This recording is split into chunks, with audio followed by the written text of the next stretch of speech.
Fleet Admiral Zixavora stood tall on the command deck of the Imperial flagship Eternal Dominance. His forearms were folded behind his back as he stared at the view screen. The small ship that had entered Imperial space looked primitive. Its hull was smooth and lacked the elegant spires and energy nodes that marked proper galactic vessels. "What is that thing?" Zixavora asked, his upper lip curling in disgust. His second in command, a tall, green-skinned Zalarian named Crete, checked the scanner data. "Unknown design, Admiral. It appears to be using basic fusion drives with a primitive faster-than-light system. We've never seen this configuration before." Zixavora laughed. "Another species stumbling into space. How quaint. Hail them. Let's welcome them to the Empire." On board the Earth spaceship Defiant, Captain Samuel Wright felt a mixture of excitement and anxiety. After decades of theoretical work, humans had finally developed faster-than-light travel. The Defiant was humanity's first deep space vessel designed for diplomatic contact. "Captain, we're receiving a transmission," said Lieutenant Olivia Daniels from the tactical station. Her fingers moved quickly over the controls. "It's coming from the large vessel ahead." Wright straightened his uniform. This was the moment humanity had prepared for. "On screen, Lieutenant." The bridge crew fell silent as the alien face appeared on the main display. Admiral Zixavora had blue-gray skin, 4 black eyes arranged in a diamond pattern, and a mouth full of small, sharp teeth. "Unknown vessel," the alien said, its translator converting its clicks and hisses into English. "You have entered the territory of the Galactic Imperial Alliance. Identify yourselves immediately." Captain Wright stepped forward. "This is Captain Samuel Wright of the Earth spaceship Defiant.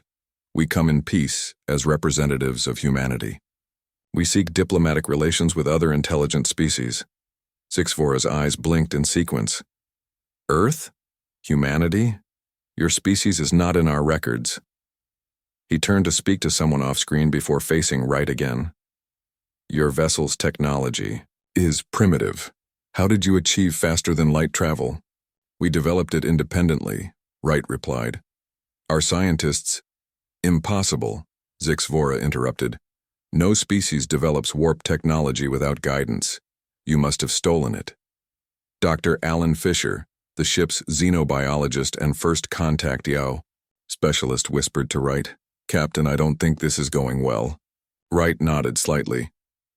"Admiral, I assure you our technology is our own. We seek only peaceful exchange of knowledge and—" "Your vessel will submit to inspection," Zixavora declared. "Prepare to be boarded. If your technology is legitimately developed, you will be processed for entry into the Empire as a protectorate species." Wright's expression hardened. "With respect, Admiral, we are not seeking to join any empire. We are an independent world interested in equal diplomatic relations." The alien commander laughed, a harsh sound like stones grinding together. "Equal? Your ship is barely holding together by our standards. Your species has just learned to crawl among the stars. There is no equality here. There is the Empire, and there are those who serve the Empire." Lieutenant Daniels leaned toward Wright. "Captain, they're scanning us with some kind of energy beam. It's penetrating our hull." "Admiral," Wright said firmly, "please stop scanning our vessel. We consider this an invasion of privacy." "Privacy?" Zixavora seemed amused. "Such primitive concerns. Your vessel will be boarded and your crew evaluated for useful skills. Those who qualify will be given appropriate positions within the Empire." The bridge crew exchanged worried glances. This was nothing like the first contact scenarios they had trained for. "We refuse to be boarded," Wright said. "We will return to Earth and allow our government to establish proper diplomatic channels." Zixavora's amusement vanished. "You misunderstand, human. This is not a request. All new species must be processed. It is for your own protection. The galaxy is dangerous. Weapon systems activating on the alien ship," Lieutenant Daniels reported urgently. Wright made a quick decision. "Raise shields. Begin plotting a course back to Earth." On the Imperial flagship, Admiral Zixavora sighed. "These new species always resist. Fire a warning shot. Something small, just enough to disable their engines." A beam of green energy shot from the Eternal Dominance toward the human vessel. The Imperial weapons officer had calculated a precise hit that would damage only the propulsion systems, but he had severely underestimated the fragility of human shields. The Defiant rocked violently as the beam tore through its port side. Warning, alarms blared across the bridge. Direct hit to decks 3 through 5, Daniel shouted over the noise. Shield generators are offline. Life support is damaged in the lower sections. Return fire, Wright ordered. The Defiant's basic laser weapons fired, striking the Imperial ship. To the human's surprise, the shots actually caused minor damage to the alien vessel's sensor array. On the Imperial bridge, Zix stared in shock as damage reports came in. How did they damage us? Their weapons are primitive. It appears their energy weapons operate on a different frequency than our shields are calibrated for, Crete explained. Fascinating, Zix said. Recalibrate and destroy their weapons. I want that ship intact. Back on the Defiant, Dr. Fisher gripped his console. Captain, we can't win this fight. I know, Wright said grimly. Helm, engage emergency warp as soon as we're clear of their gravity well. All power to the engines. The damaged human ship turned sharply and accelerated away from the Imperial vessel. They're running, Crete reported to Admiral Zix. Pursue them. Their technology might be more interesting than I thought, the Admiral ordered. The Eternal Dominance began to follow, but the Imperial commander had made a critical error. The human ship, despite its apparent simplicity, had one advantage: speed. The Defiant's engines, designed by Earth's best engineers, pushed the vessel to velocities the Imperial ship hadn't expected. Sir, they're accelerating beyond our pursuit. Capabilities, Crete reported with disbelief. Impossible! Zix slammed a fist on his command chair. Their ship looks like it was built by children. But the distance between the vessels was growing. The Defiant, trailing plasma and debris, managed to reach the minimum safe distance and engaged its warp drive. In a flash of light, it vanished. Track. Them! Zix demanded. Crete worked the controls frantically. I can't, Admiral! Their warp signature is unusual. Our sensors can't lock on. The Admiral stood silent for a moment, then turned to his communications officer. Send word to Imperial Command. We have encountered a new species with unusual technological capabilities. They call themselves humans. They are unregistered, unprocessed, and now they know of our existence. As the Defiant limped back toward Earth, Captain Wright looked around his damaged bridge. 3 crew members were dead, and many more were injured. The ship would need extensive repairs just to make it home. Send a message to Earth Command, Wright told Lieutenant Daniels. Tell them we are not alone in the universe, and not everyone out here is friendly. Dr. Fisher, bandaging a cut on his arm, looked up. What do you think they'll do when they learn about Earth? Wright's expression was grim. They'll come looking for us, and when they do, we need to be ready. 2 years passed since the damaged ESS Defiant limped back to Earth with its grim news. The ship now sat in a huge underground facility, surrounded by scientists and engineers who studied every mark the Imperial weapons had left on its hull. General, Heather Martinez walked alongside the vessel, her boots clicking on the concrete floor. She stopped beside Dr. Kate Johnson, who was examining data on a tablet. Tell me we've made progress, Martinez said. Dr. Johnson nodded. More than you might expect, General. The Imperial weapon that hit the Defiant was holding back, way back. They meant to disable, not destroy. And that's good news? It is, Johnson said, pushing her glasses up. Because we've learned how their weapons work. They use an energy frequency our old shields couldn't stop, but now we know how to block it. Martinez looked at the scientist. You're saying we can defend against their weapons? Better than that, Johnson said with a smile. We can adapt our own weapons to hit them where they're weak. In another part of the facility, Commander John Rivers stood before a large screen showing star maps. Secretary Eric Powell from the United Earth government had just arrived for his weekly briefing. It's only a matter of time before they find us, Rivers said, pointing to a section of space. Our scouts have detected Imperial ships at the edge of our solar system twice now. They're mapping the area. Powell frowned. How long do we have? Based on their movement patterns, Rivers considered. 6 months, maybe less. Is that enough time? Rivers clicked a button, and the screen changed to show a massive construction facility hidden inside an asteroid. It has to be. The ESS Vindicator is nearly complete. The image showed a ship unlike anything Earth had built before. While the ASA Defiant had resembled old NASA spacecraft with its smooth lines and simple design, the Vindicator was clearly built for war. Its hull was angular and dark, with multiple weapon ports along its sides. It was 3 times larger than the Defiant, and bristled with new technology. This isn't just a ship, Rivers explained. It's humanity's answer to imperial arrogance. We've incorporated everything we learned from the Defiant's encounter. Their shields are weak against certain frequencies. Their engines are powerful but slow to respond. Their weapons are strong but predictable. Powell nodded slowly. And you believe this will be enough? 1 ship against their fleet? No, Rivers admitted. But the Vindicator isn't meant to win a war. It's meant to show them we're not as primitive as they think. If they want Earth, they'll have to pay a price they can't afford. Back in Imperial space, Sub-Commander Krell stood nervously before a communication screen. Admiral Zixvora's face filled the display, his 4 eyes blinking with impatience. You have found the human homeworld? Zixvora asked.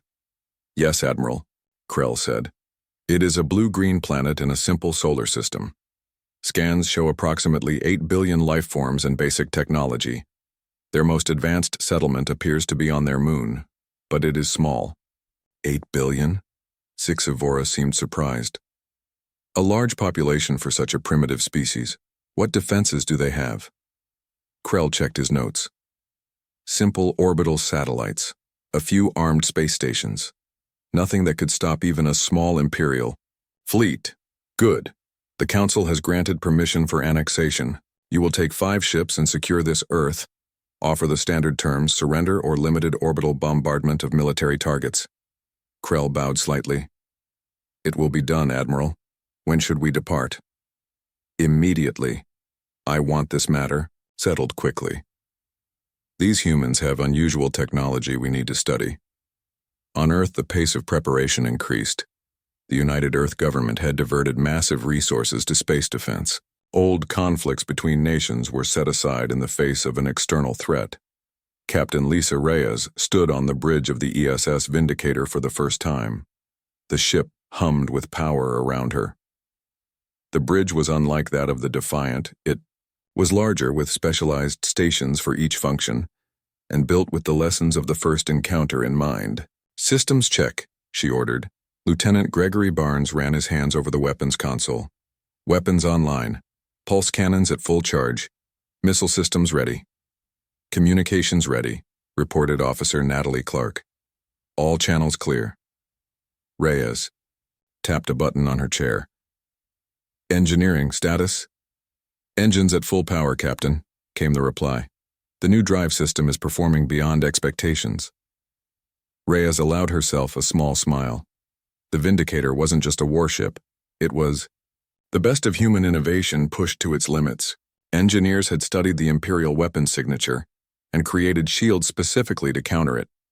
The engines combined the best of human design with insights gleaned from the alien technology. Begin undocking procedures, Reyes ordered.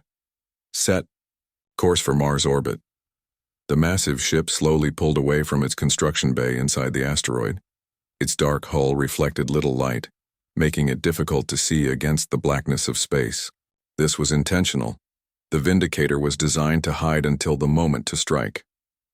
As the ship moved into open space, General Martinez watched from a command center on Earth. How does she handle? She asked over the communication link.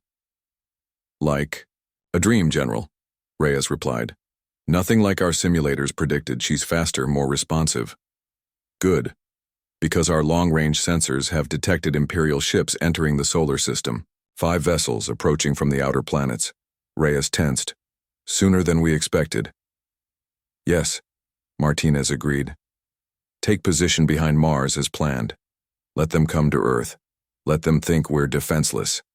As the Vindicator moved silently into position, the Imperial ships approached with confidence. From his command ship, Sub-Commander Krell viewed the blue planet with satisfaction.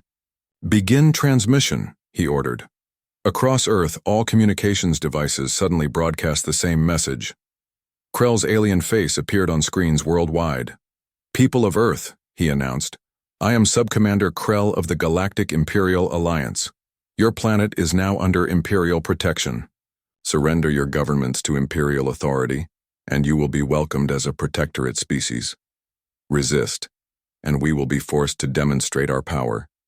You have 1 Earth day to comply." In the command center, General Martinez turned to Secretary Powell.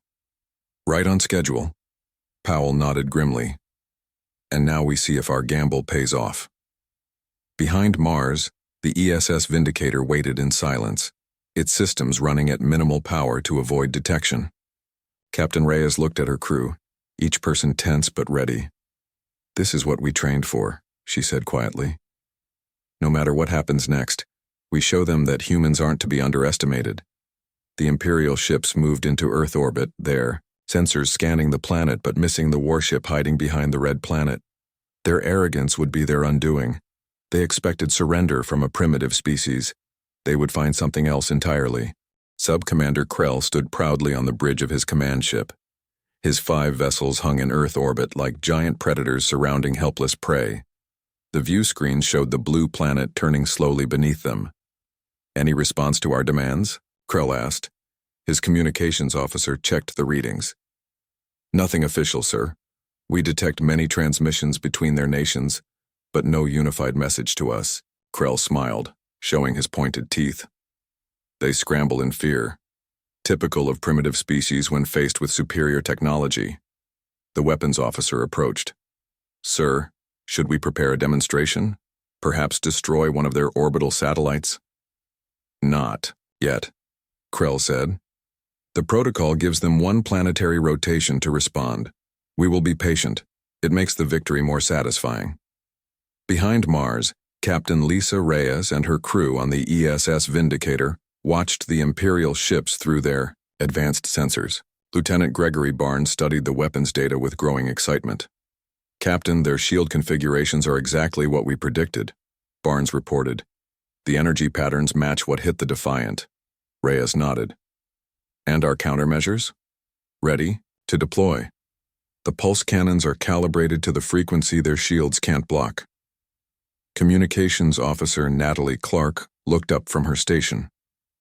"Captain, I'm intercepting their internal communications. Their universal translators convert everything to their language, but our AI is decoding it." "What are they saying?" Reyes asked. Clark smiled. "They're discussing which parts of Earth to claim first. They're dividing up continents like prizes." Reyes felt a cold anger settle in her chest. She tapped her command chair. "All stations, prepare for combat. We will wait for General Martinez's signal." In the Earth Command Center, General Heather Martinez watched the Imperial ships on the large display. Secretary Powell stood beside her, his face tense.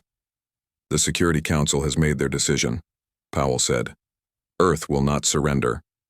Martinez nodded. "Then it's time. Send our response." On the Imperial command ship, an alert sounded.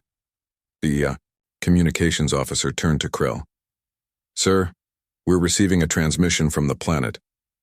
"Put it on screen," Krell ordered, straightening his uniform. "Let us hear their surrender." The screen showed General Martinez in her formal military uniform. Her expression was calm and determined. "This is General Heather Martinez of the United Earth Defense Force. We have received and considered your demand. Earth rejects Imperial authority.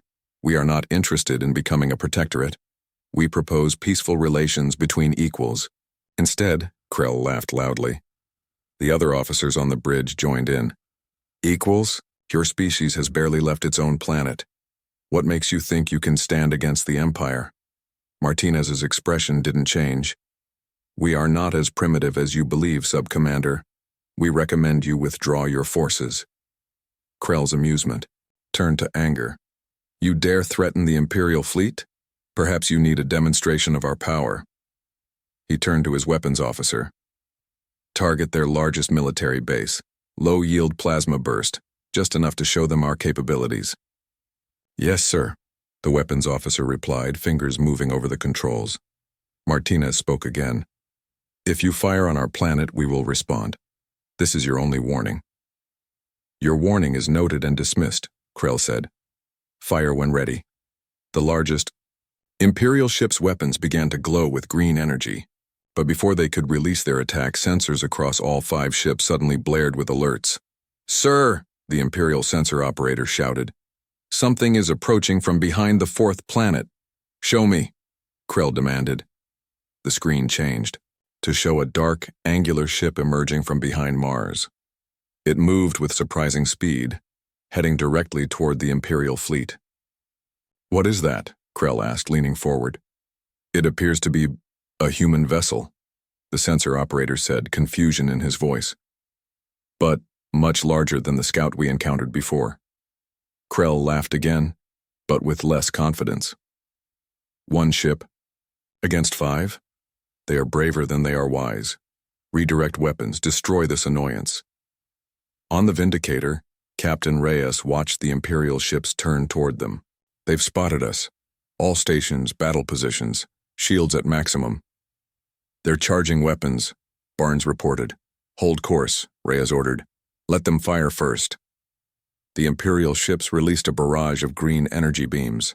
The weapons officer watched with satisfaction, expecting to see the human ship explode or at least be crippled. Instead, the beams hit the Vindicator's shields, which flared with blue light but held firm. Impossible, Krell shouted. Their shields should not withstand our weapons. On the Vindicator, the crew felt the ship shake slightly, but systems remained green. Shields holding at 92%, Barnes reported. Their weapons are powerful, but exactly the type we prepared for. Reyes nodded. Return fire. Target the smallest ship first. Show them what we can do. The Vindicator's pulse cannons charged with a high-pitched whine, then released beams of blue-white energy. The beams struck the smallest Imperial ship, passing through its shields as if they weren't there. The vessel's hull tore open, atmosphere venting into space. The Imperial fleet fell into confusion. Their sensors showed something that shouldn't be possible. A primitive species with weapons that ignored Imperial shields. How? Krell demanded. How are they doing this? His science officer worked frantically at the controls. Their weapons operate on a completely different energy spectrum. Our shields aren't calibrated for it. Then recalibrate, Krell shouted. It will take time. The Vindicator moved with surprising speed between the Imperial ships, firing precise shots at weapons, systems, and engines. A second Imperial vessel lost power, drifting helplessly.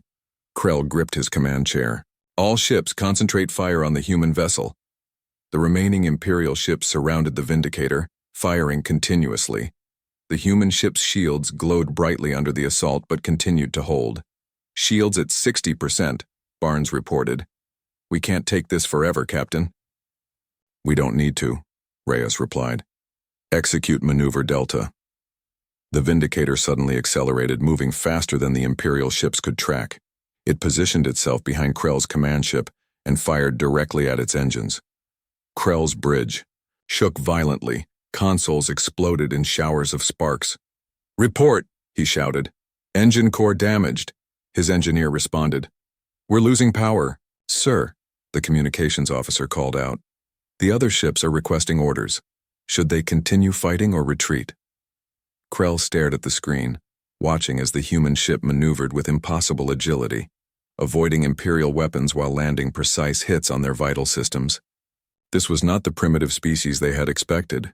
This was something else entirely. Signal retreat, Krell said quietly. We must inform the Admiral. As the damaged Imperial ships limped away from Earth, the crew of the Vindicator cheered. Captain Reyes allowed herself a small smile before restoring order. Well done, everyone, she said, but this was just the beginning. They'll be back and in greater numbers. General Martinez's face appeared on the bridge screen. Excellent work, Captain. Return to Earth orbit. The whole world is celebrating. Thank you, General, Reyes replied. But I recommend we start building more ships immediately. The Empire now knows we're not defenseless. As the Vindicator turned toward home, the Imperial ships jumped to faster-than-light travel. Sub-Commander Krell prepared the message he would send to Admiral Zix Vora. How could he explain that a supposedly primitive species had defeated 5 Imperial warships with a single vessel? How could he explain that these humans had technologies the Empire had never seen? The Empire had ruled the galaxy for 1,000 years. But now, for the first time, Krell felt something he had never expected to feel toward a newly discovered species. Fear. Admiral Zix Vora stared at the recording for the 5th time. The dark human ship moved with impossible speed, firing weapons that passed through Imperial shields as if they weren't there. 2 Imperial ships destroyed, 1 crippled, and 2 damaged, by a single vessel from a species that had just discovered faster-than-light travel. This cannot be, he muttered. Grand Strategist Vorthax, an ancient member of the ruling species with gray skin and 6 eyes, watched silently beside him. When the recording ended, he spoke in a raspy voice. The evidence is clear, Admiral. These humans have developed technology in ways we did not anticipate. Zix Vora turned to face the higher-ranking official. But how? Our scientists say it should be impossible. No species develops this quickly. Perhaps they had help, Vorthax suggested. Or perhaps we have grown too comfortable in our superiority.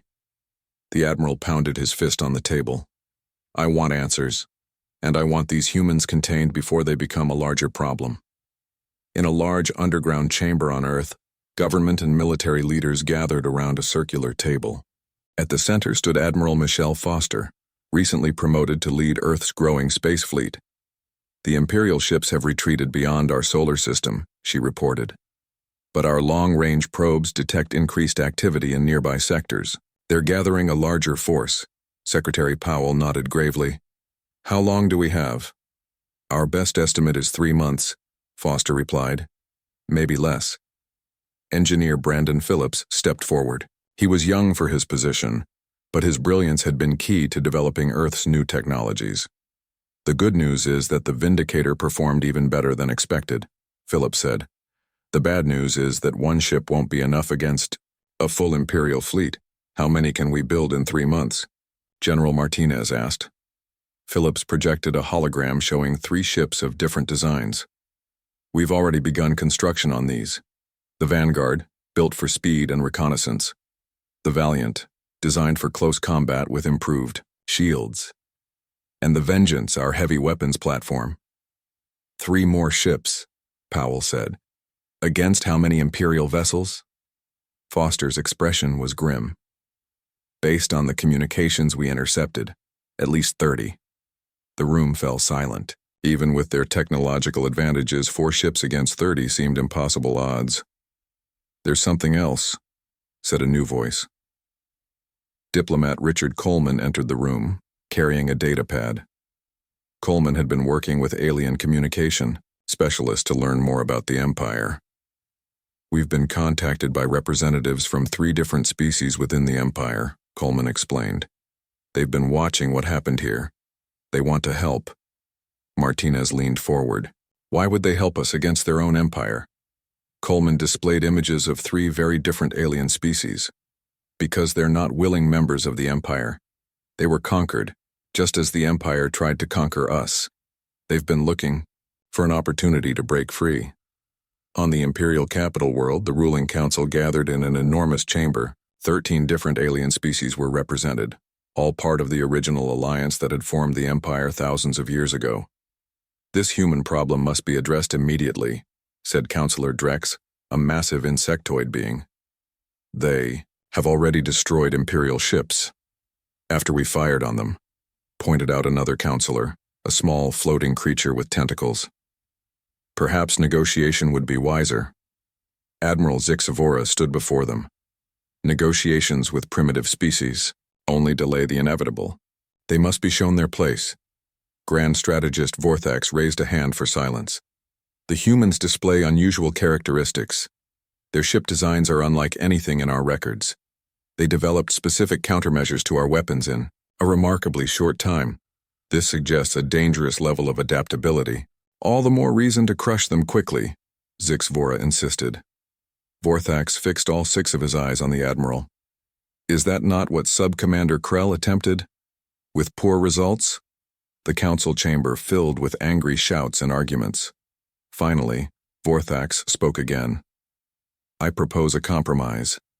Admiral Zix Vora will lead our largest battle fleet to the human world, but he will first offer them one final chance to join the Empire as an autonomous protectorate rather than a subject race.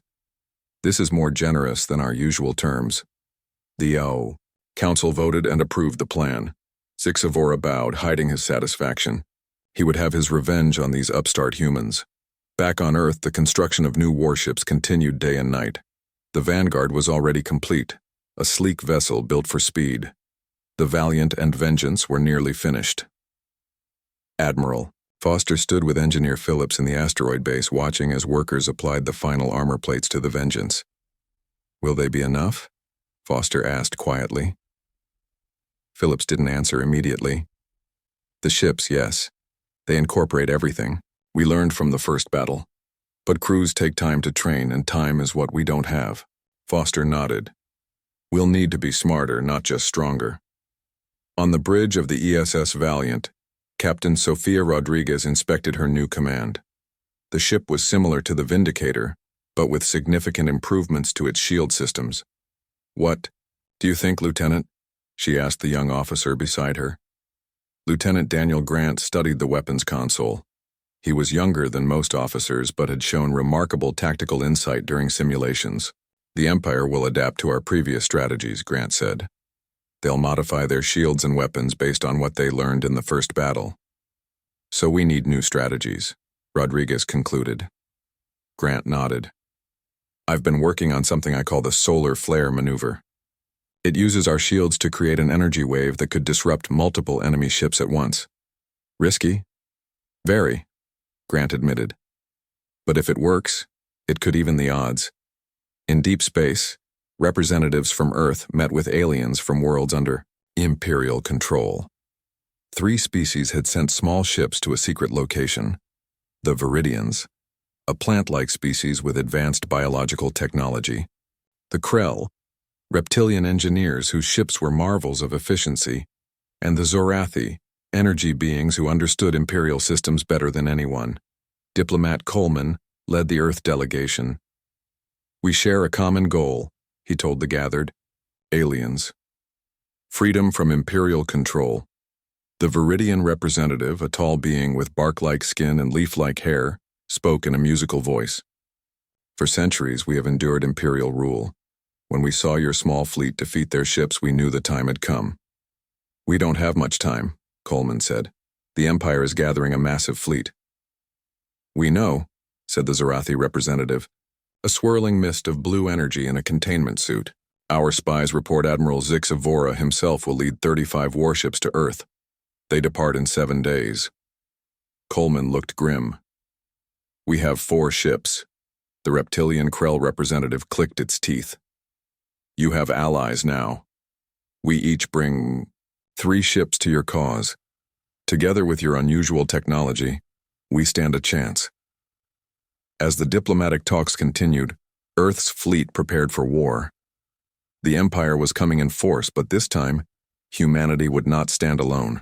The space near Nexus Prime, a major Imperial hub world filled with warships. 35 Imperial vessels gathered in perfect formation, their hulls gleaming with polished metal and glowing energy fields. At the center, the massive dreadnought. Imperial judgment dwarfed all other ships.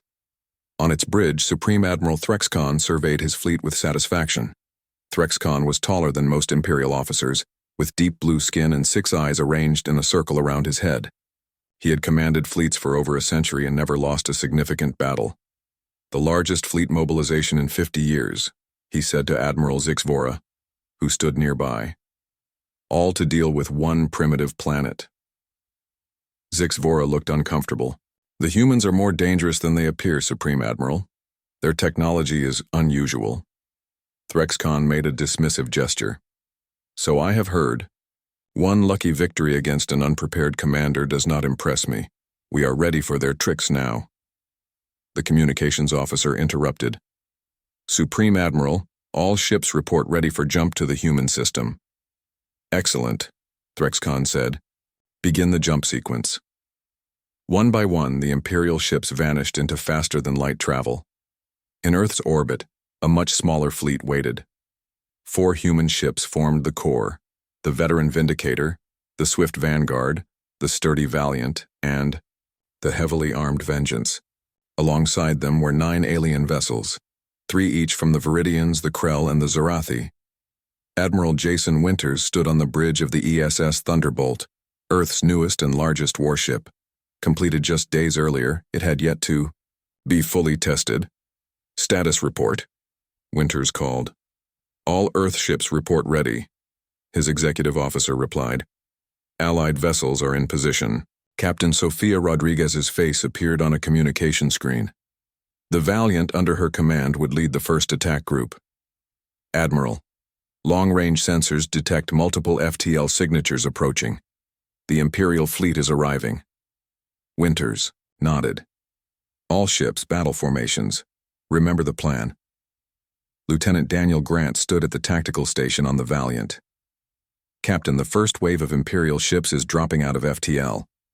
Rodriguez straightened her uniform. Let's show them what humans can do. The Imperial fleet appeared in a brilliant display of light. 35 warships arranged in perfect attack formation, their weapons already charging. Supreme Admiral Threxcon's first reaction was confusion, then amusement. 13 ships? They think they can stand against us with 13 ships? Zix Vora studied the enemy fleet more carefully. Supreme Admiral, those aren't all human vessels. I recognize Viridian, Krell, and Zarathi designs. Threxcon's eyes narrowed. Subject species fighting alongside humans? This is outright rebellion. He turned to his weapons officer. Target the human vessels first. Once they fall, the others will lose heart. The Imperial fleet moved forward, weapons glowing with deadly energy. On the Thunderbolt, Admiral Winters watched the enemy approach. They're following standard Imperial attack patterns. Predictable. He opened a channel to all ships. Execute Phase 1. Instead of forming a defensive line as the Imperials expected, the Earth-led fleet broke into smaller groups. The Vanguard and 3 alien ships accelerated suddenly, moving at speeds that surprised the Imperial commanders.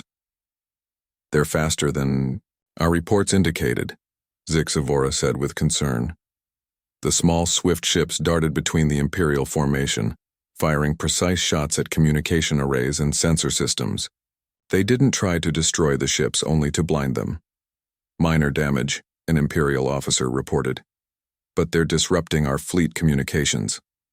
Threxcon wasn't worried. Close the formation.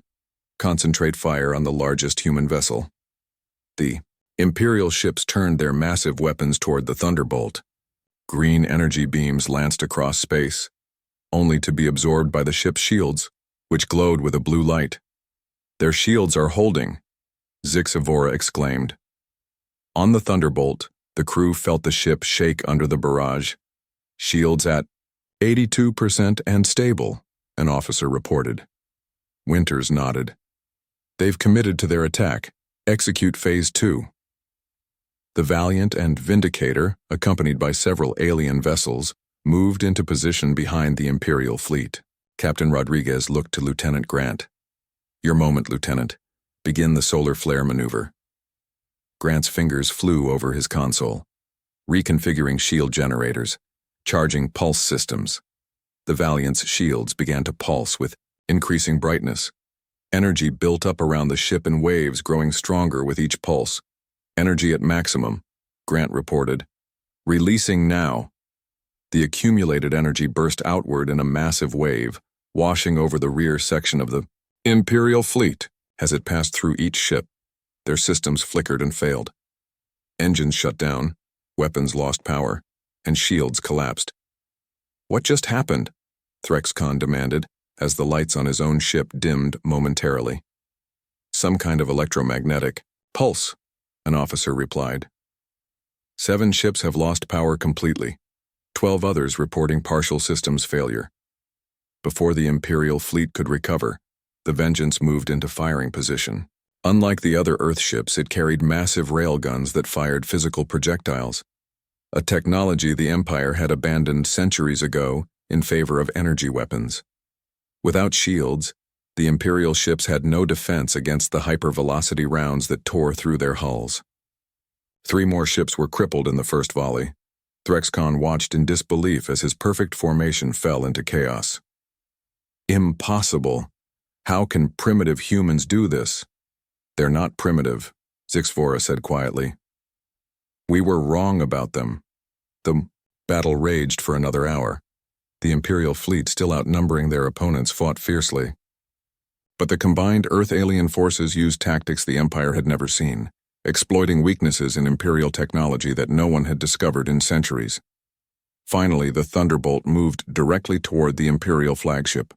Despite taking heavy damage, the Earth vessel closed the distance and fired its main weapon, a concentrated beam that cut through the Imperial Judgment's command deck. Supreme Admiral Threxcon stared as his screens showed the approaching human ship. For the first time in his long career, he felt fear. "Send the signal," he ordered. "All ships to cease fire." The battle ended with 19 Imperial ships destroyed or disabled. The rest, including the damaged flagship, pulled back to a defensive position. Admiral Winters opened a communication channel.